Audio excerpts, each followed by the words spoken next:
What do you say about a man who accomplished something that for centuries seemed impossible?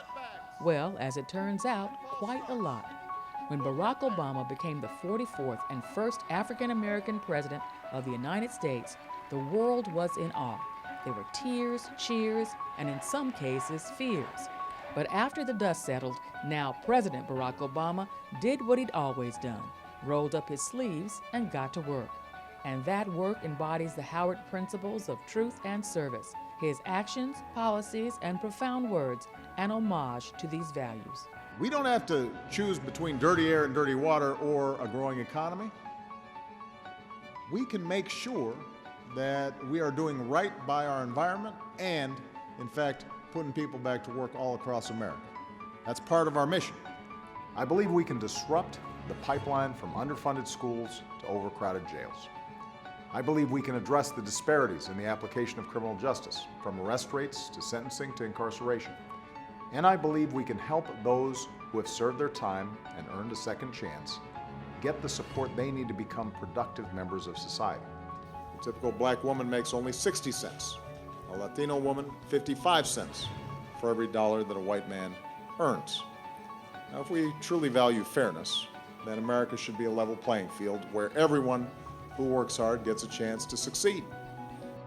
From his post-college years as an organizer and advocate for public housing in Chicago, to becoming the first African-American president of the Harvard Law Review, to becoming the Commander-in-Chief of the United States, President Obama has proven that taking a stance on issues like justice, liberty, and equality can transform the world. And from his bully pulpit, he has fought for positive change. We should build an economy where everybody has a fair shot, everybody does their fair share, and everybody plays by the same set of rules.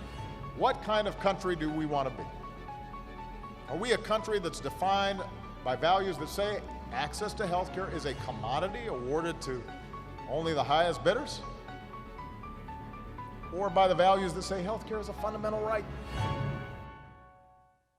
He is the son of a white American mother and an African father, raised in Kansas, Indonesia, and Hawaii. The cultural sensitivity derived from this upbringing driving his ideals of global citizenry and cooperation, and giving him the ability to weigh issues and ideas, unifying them in a way that moves things forward. Winning the 2009 Nobel Peace Prize reflects this, along with his commitment and efforts on behalf of issues like immigration reform. They are us. They work as teachers in our schools, doctors in our hospitals, police officers in our neighborhoods.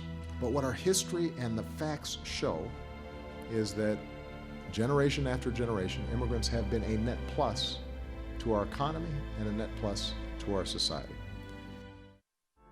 90 years ago, Mordecai Johnson became Howard University's first African-American president, and like President Obama, Johnson faced the naysayers on what could be accomplished. Also like President Obama, he was not a man to give up easily and continued his mission to enliven Howard University. Though nearly a century divided, both men maintained a broad vision for the future, and that included the education of our children.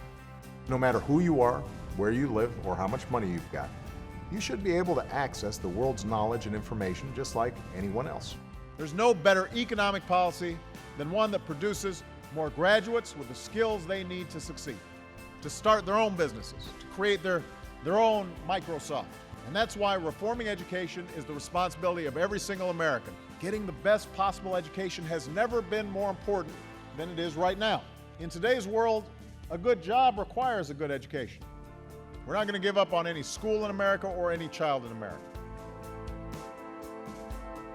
So what else do you say about a man who's achieved what many thought impossible, who's weathered financial crises, political strife, terrorism, with the responsibility for himself, his family, and the country on his shoulders? You say thank you. Thank you for your service. Thank you for your inspiration. You also say congratulations, Mr. President, as you are now a 2016 Howard University honorary degree recipient. Welcome to the Howard family.